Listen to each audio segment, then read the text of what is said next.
What's up, y'all, and welcome back to my YouTube channel. If this is your first time here, welcome. Be sure to like, comment, subscribe, hit the bell so that way you don't miss any videos once I do release them. Also, if you're not following me on my social media platforms, follow me on my Facebook, my Instagram, and my TikTok so you can follow me. And remember, it's a match world, so I'm inviting you into my world to heal, grow, and evolve together. Alright, so I'm actually just now leaving work and I'm on my way to a poetry gig, and I want to bring you along with me. I'm not sure how much I can record, how much I'm going to get or whatever. It's my first time doing poetry since August, so I'm really excited for it. I'm actually sharing a journal entry that I had no idea that I would ever share with anybody else, but that's what I feel led to share tonight. So yeah, come with me on my night of poetry. Alright, come along. See you soon.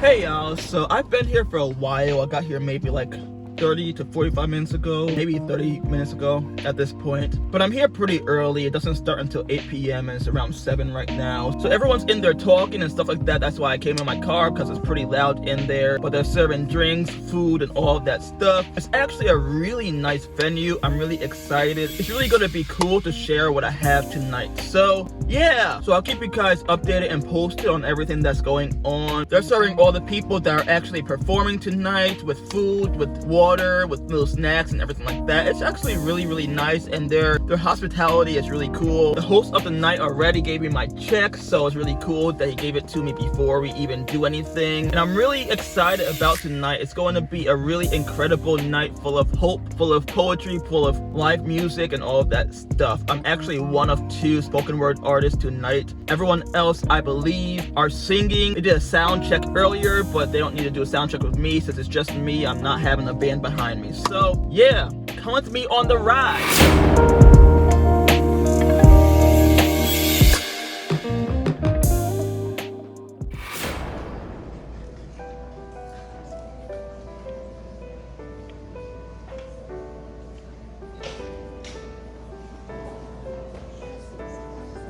How y'all doing?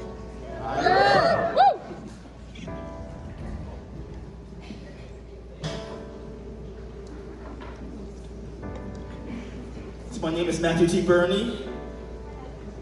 This piece is different than any piece I've ever done. Just to give you a little context. This piece is different than anything I've ever done before. I'm used to memorizing and have my own process when it comes to poetry. But when I was praying and asking the Holy Spirit, what should I share? He led me back to a journal entry I wrote a few months ago when I was in a really dark place. I'm not in that place anymore, so I can share it. But I didn't have any intentions of sharing this with anybody. And everything in this piece is actually tied to the theme, so it's really cool. So it's called The Cave, and I wrote it on October 9th of this year.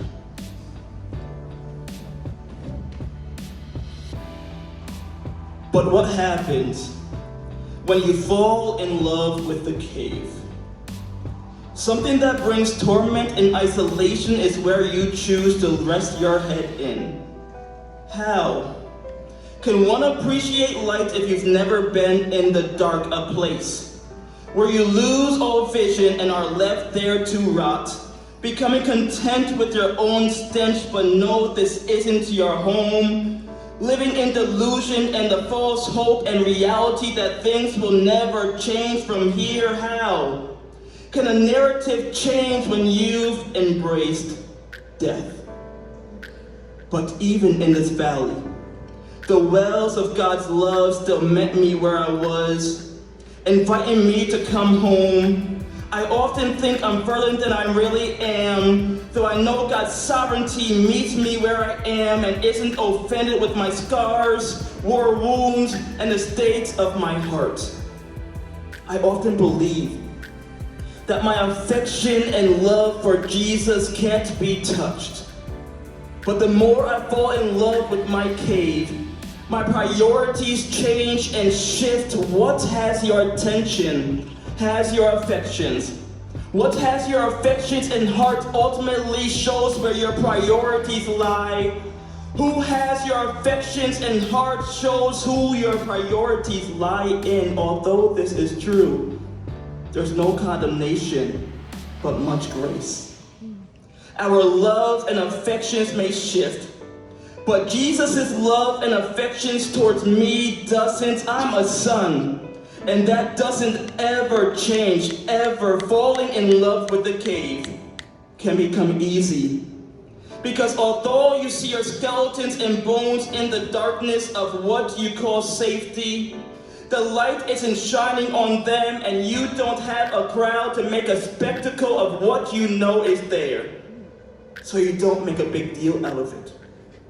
This speaks a lot about me though. I only allow people in but so close, because that's my way of protecting myself. I'm known to smile and laugh. But these past 2 months or so, my emotions have caught up with me. I don't like inviting people into this space because it's dark. And I'd rather just keep it with me in my cave where no one can see. Even writing this is triggering for me, because I don't like inviting my own self into these spaces. I disassociate and suppress what I feel. A lot of times I thought that me just having trouble articulating what I really want to say, but it's deeper than that. It's deeper than that. I have a hard time inviting people into the ugly parts of me because truly, I don't even like inviting myself into these dark spaces, so I either ignore it, don't see it as a big deal, or I'm unaware of the real issue at hand. I need help. But I'm unaware of what help I really need. Feeling suicidal, not wanting to be here, trying to find out a plan of escape into eternal rest because I'm not getting any rest here while being alive. I want to give myself grace, but I don't know who I am, and I'm hating myself for who I'm becoming. I thought self-hatred was something of the past, but it has revolved itself back around this morning. This morning I was in a great mood, but in a moment, it all shifted. Where am I? This is my cave, and I can't see my way out. Will I die here? Can anybody see me? The real me. The echoes of these lies I've embraced as reality haunt me. Truth is beginning to look like lies because I just don't understand my life right now. How can I be the purest I've ever been in my walk with the Lord one moment, and then the next be the worst? How? I wish someone can please explain this to me. This can't possibly be healthy, and I'm confused how I can find myself here again. Playing around with dead things. How can I fall in love with something I lost? I lost me while gaining the world. And sometimes I feel like I lost God, even though He never lost me. That is the truth. That is my truth. That is God's truth, even while I'm in the cave. So I've learned that even in the valley, you can still find joy. So I'm choosing to live, and I ask you, how are you living? Thank you.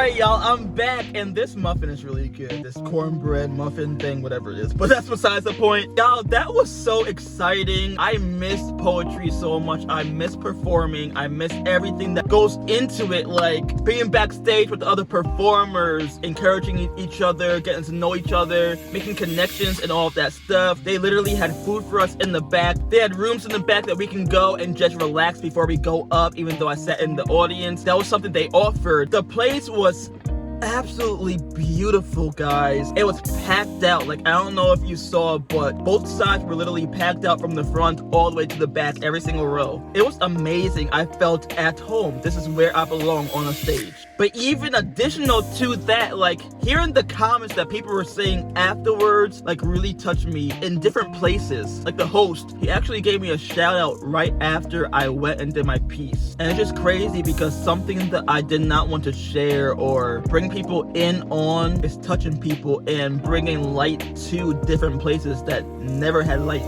Everybody kept thanking me for sharing what I shared because they saw things and it made them more aware. It brought light to a dark place. They had a different perspective and all of that through a poem, through a journal entry. And one of the ladies, she came up to me and she said, "Thank you. You have brought light to the cave."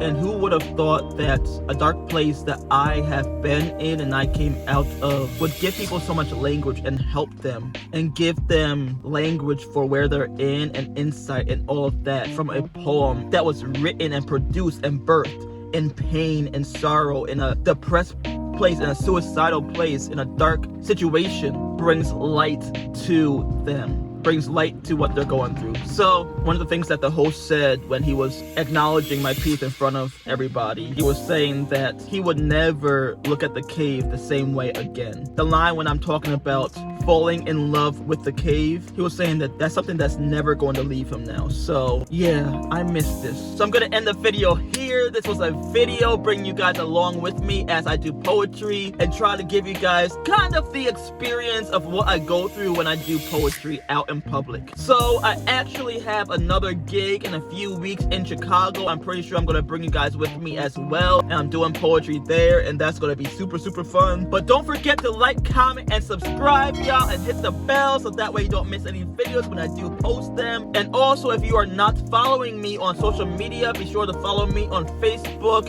Instagram, and TikTok so you can follow me on my personal journeys as we go through this life of healing, growing, and evolving. That is literally what this page is about. It's a Matt's world. I'm inviting you in on my world. So until next time, I love you guys. Be sure to look out for any giveaways that I may post on my story. So that means you have to follow me and stay posted and stay present with what I'm doing. And until next time, I love y'all.